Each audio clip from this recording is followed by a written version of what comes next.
Have you ever wondered what makes us alive? What is that spark that gives us consciousness, emotions, and the ability to think and reason? Some people believe that we have a soul, a spiritual essence that is separate from our physical body. Others believe that we are simply complex machines, that our consciousness is just an illusion created by our brains. In this video, I will explore the question of whether or not there is such a thing as a soul. I will discuss the evidence for and against the soul, and I will offer my own perspective on this fascinating topic. Now imagine what component are there within us which is making us feel that we are alive. We can think rationally and can have emotions and provide us with an ability to react to the outside stimuli. What is giving us this feel? Is there something inside our body which is governing, or it is just that we are having a feel that we are existing and the reality is far from this? To understand this, let's start our journey by comparing ourselves to non-living. Since there must be something viable and extraordinary which is differentiating us from non-living, since composition-wise, we all are same as like non-living.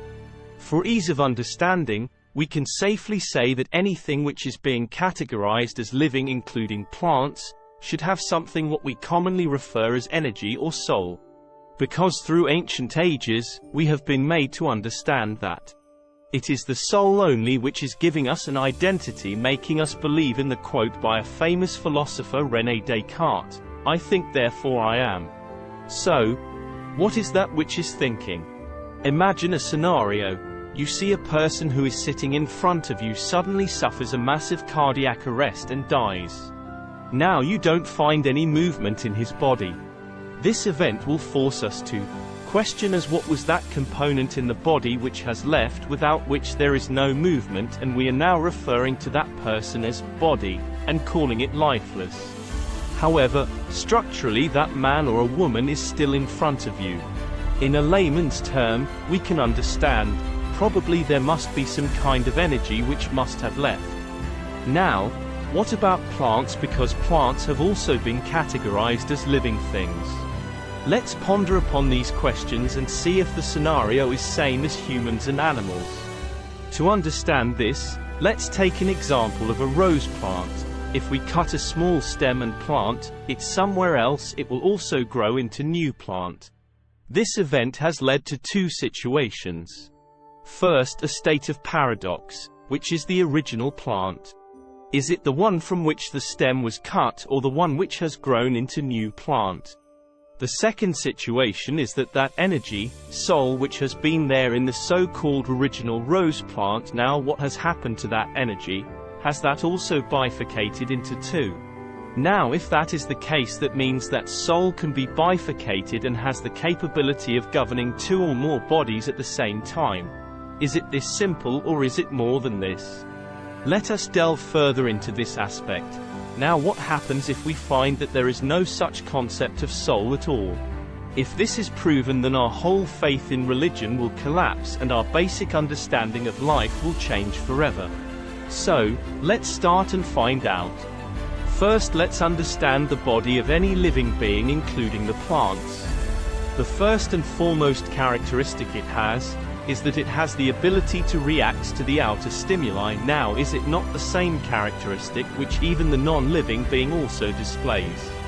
To make you understand this, what happens to the all-electrical appliances which are connected to the Wi-Fi system? As and when a command is given, they start doing things for what they have been made for. Does this not mean they are not reacting to the outer stimuli? So, this characteristic of external stimuli will not be worth an argument, since both living and non-living things respond identical. The second aspect which may come into light is that living things grow. Now understanding this question can be little tricky. With the advent of robotics and coupled with the artificial intelligence, there are numerous examples through which we find that we are in the process giving capabilities to artificial things to reproduce and grow. First, tissue engineering and regenerative medicine, which involves creating functional tissues or organs in the lab for transplantation or medical research. Second, stem cell therapies, having the potential to differentiate into various cell types. making them a key player in regenerative medicine. Third, bioprinting, a technology that involves creating three-dimensional structures of living cells using specialized printers. Lastly, regenerative robotics, wherein researchers are exploring designs that mimic the adaptability and regenerative capabilities of living organisms. For instance, soft robots made from flexible and self-healing materials can recover from damage and continue functioning. Therefore, the day is not far off when we will be able to make organisms and humans in lab itself. So, till now we have noticed that we have not reached to the point where we get the defining moment, which separates us from the non-living, so let's continue our journey further. The most talked and debated aspect is the emotions. We always say that living things displays emotions and are aware of their conscious presence. Yes, this is true. We see that table or chair do not display emotions. However, this is a subjective experience. The subjective experiences are now currently being instilled in the robots and being tested. The latest generation of robots have started displaying these emotions as and when external stimuli is generated upon them, though it is still in nascent stages. Here again there is still no clear differentiation, which has emerged out of the discussion we had so far. However, one thing which has glaringly emerged is that reactions are being generated by both the living and non-living being on being subjected to the external stimuli.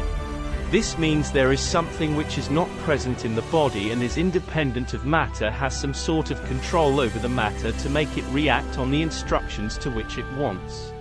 To get some clarity into this argument, let's see the example of radio. As and when an external stimulus in terms of electricity is given, it comes to life. Now again, through external stimuli, it is tuned to a particular frequency on which we want it to play a particular tune. So what is this phenomenon? Is the radio not alive? Is it not containing what we term as energy? When we are injecting the requisite parameters into this radio, it is alive till such time we want it to be by constantly maintaining its required energy needs. Now, can this not happen to humans? Can't we call the animal or the organism's body a biomechanical device? As our body also has electricity in it. It has all the pipelines in form of veins and arteries to take required material in terms of energy and oxygen to all part of the body. It also has a pump in the form of a heart to maintain the required vitals necessary for survival as in case of any other machine. But wait, before we discuss the factor of emotions, are we really sure the emotions and logical reasoning is germinating from within the mind itself? But what if I say there's a big possibility that it may be germinating from outside the body? You may find it quite weird and say, "What? That's not possible." To understand this phenomenon, let's examine the process through which the thought germinates. Say for example you were driving the car and you were totally engrossed in the driving, but suddenly a thought germinates relating to an event which has occurred many years ago. You don't even realize that you have not even made a deliberate effort to think about that event. Then how come have you got this thought?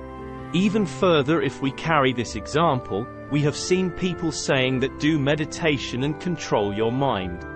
Have you ever given a thought that it is the mind, which controls everything within the body? Then who controls the mind? Eerie, isn't it? To further elaborate on this issue, quite at times when we are designing something we casually say, "Let me think," and you start thinking and you are able to come up with a plan. So, what do you think has been the mechanism from where you were able to access this information, or the new design which till now you were not able to make? Probably some may say it is stored in microtubules as proposed by Sir Roger Penrose, a British mathematical physicist, and Stuart Hameroth, an American anesthesiologist. They called their theory orchestrated objective reduction, OR. However, they also believe that these microtubules, quantum computers, can store and process information in a way that is not possible with classical computers. This information is then said to be orchestrated by consciousness, which is a non-physical force. that Penrose believes exists outside of the brain. Here, we see even the Nobel laureate believes that there's something existing outside the human body which is governing our thoughts and actions. So probably it is the external stimuli or some kind of force which is making us believe that we are conscious being and behave in a similar manner. Now coming back from where we have started, what do we call this energy that is keeping us alive? Is it a soul or consciousness? Whatever it is common in everybody and everything. As written in a Hindu text and as said by Lord Krishna, I am the source of all creation, O son of Kunti, but I am not in them. All beings are in me, but I am not in them. Bhagavad Gita 9.4. This implies that there is something which is common in all, however that common is not governed by anything. To me this individuality what make us think as me, and give us an identity probably is an extension of Maya or illusion which is also the source of this creation. Probably, if illusion is not there, then there will be no world as we think. Thanks for watching. I'd love to hear your thoughts in the comments below. And don't forget to like and subscribe.